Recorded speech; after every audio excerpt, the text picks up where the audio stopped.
بسم الله الحمد لله والصلاة والسلام على رسول الله وعلى آله وصحبه أجمعين أشهد أن لا إله إلا الله وحده لا شريك له وأشهد أن محمدا عبده ورسوله ما بعد. Assalamu alaikum. You're still awake, huh? Okay. We didn't bore you to death yet, but we'll work on it, inshallah.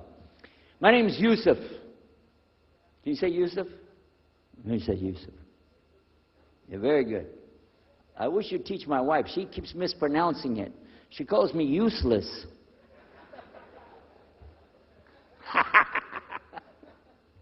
Alhamdulillah.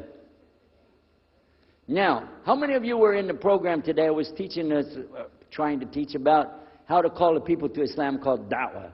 How many were there? Okay? All right. I just used an example what I was telling you about. Remember I was telling you when you introduce yourself to somebody, you got to get friendly with them. So I just used an example right there. Because this will disarm the people. This disarm them and make them relax a little bit. Because they're coming to you with things like, how come you Muslims has to kill all the people?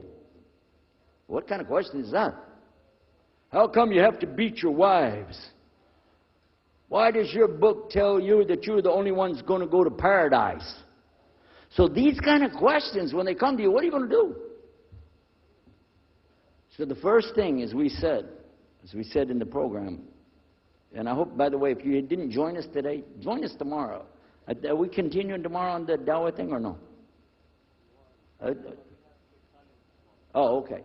But when we're doing it, you look through the schedule. I'm not going to get into that, but just look through the schedule and join us for this whenever we're talking about the dawah.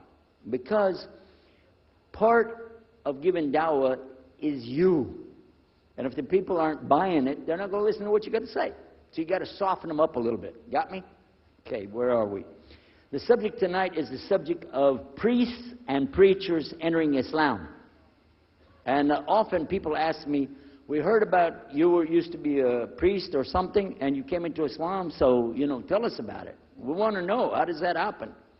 And it's not just Muslims who want to know. Non-Muslims would like to know the story too, because they feel like, you mean you didn't understand? I mean, you were a priest, you didn't understand about Jesus? Come on, man. So, it's a topic that I talk about a lot. The first thing I have to do is clarify a couple of points. I was not a priest. In the English, we use the word priest to mean somebody who is in the Catholic Church. If you're not from the Catholics, if you're from the Protestants, then you don't use that term. We usually use the term, for instance, pastor, minister, preacher, reverend, and these are some of the titles. We came up with an awful lot of them because that's the way humans are, right? Give ourselves titles. So I was a preacher and a minister of music. But that doesn't really matter, but just if you're talking to a Christian and you say a priest, he's going to say, oh my God, how is that? And when they find out, oh, you weren't a Catholic, well, that's a lie, then you weren't a priest. So I want to clarify that. As a matter of fact, I will tell you, in my own estimation, I'm probably the least of the factions within this equation. Because there were so many other people that came into Islam at the same time I did. That's why it takes a little bit of time to tell the story. But they asked me to tell it tonight, so we're going to do that. But I want you to listen carefully to realize what goes through the mind of a person that's not Muslim. Okay? And I usually start out by telling people that my father and I were both ministers, and both of us were also businessmen. In the reverse order. We were business first and preacher second. Got me? Because, well, as they say, business is business. And that's exactly how it worked. We operated mostly in Texas. We had a place in San Antonio, Houston, and also in the Dallas area.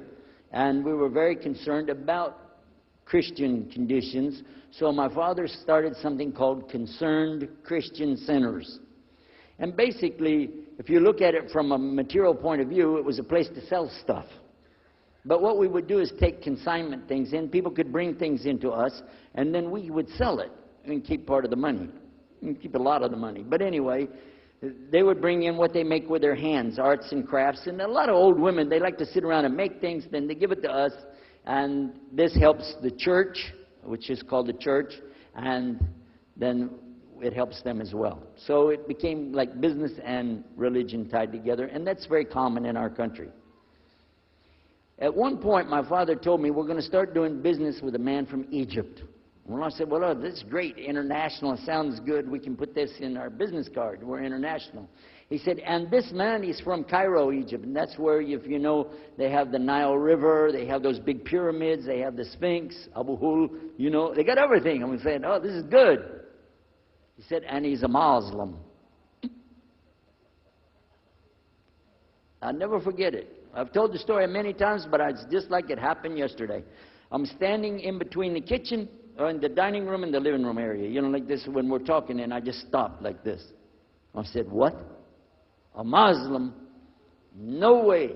No way do I want anything to do with that. Dad, come on, you should know better than anybody. Because we were linked in with other preachers. My father supported people like Pat Robertson. Huh? You know him? Huh, Pat Robertson? And Oral Roberts. He's not very popular anymore, but he used to be real strong. And his ministry up in Tucson, Tulsa, Oklahoma. In addition to that, people like Benny Hinn. I don't know if you heard of Benny Hinn. He's coming over this way, so look out. And there's many of them. John Hagee, and the list goes on. Jerry Falwell, Jimmy Swaggart. Some of the names, maybe you heard those before. We know these people. We know all about them. All about them. Okay? So at one point, here I am standing there talking to my father about a Muslim. These are the enemies of God. This is what we've been taught. These same people, I just mentioned their names, in their preaching on the television and so on, this is what they teach. Muslims are no good. Now it just became Muslims are terrorists. But back then, you know, we didn't reach that level yet. We were still just kidnappers, hijackers, you know. They said that Muslims don't believe in God, that they're worshiping a black box in the desert, and they kiss the ground 5 times a day. Now that's what we know, man. So here's this Muslim going to do business with us. I told my dad, no way, I'm not going to do it.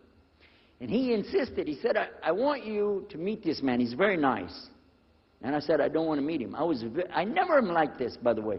But on this case, I said, no, that's one thing I'm going to stand firm against. We're not going to do it. He said, I want you just to meet him. I said, all right, I'll do it for you. I'm going to do it my way. I'm going to go to church. And it's going to be on Sunday. When I come out of the church, I'm going to have my Bible under my arm. I'm going to have the salib. I used to carry a big cross. I'm going to have my cross with me. And I'm going to have my hat that says, Jesus is Lord. And I'm going to have my wife, born-again Christian, with me. And we are going to get this demon, devil, infidel, Muslim. And we're going to show him Jesus. Okay? Now, this is a true story, by the way. So I got up that morning on Sunday, and I was thinking, man, you know. We went to church. Strangely enough, the preacher was preaching out of the Old Testament about salvation coming at the time of David, which really puzzled me, because according to Christianity, it's coming through Jesus. And it really, that opened a door for me, but that comes up later in the story. Why was he saying there's salvation before Jesus? That's interesting.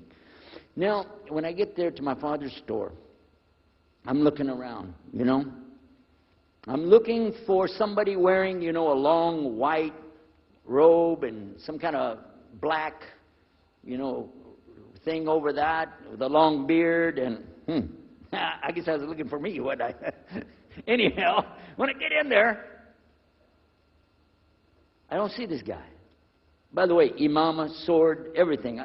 Ayatollah Khomeini, maybe. This is what I had pictured. I said, where is he? I'm ready. My father said, he's over here. I said, where? I said, here. This is a normal guy. He was normal. He didn't have a beard. He didn't have any hair at all. I said,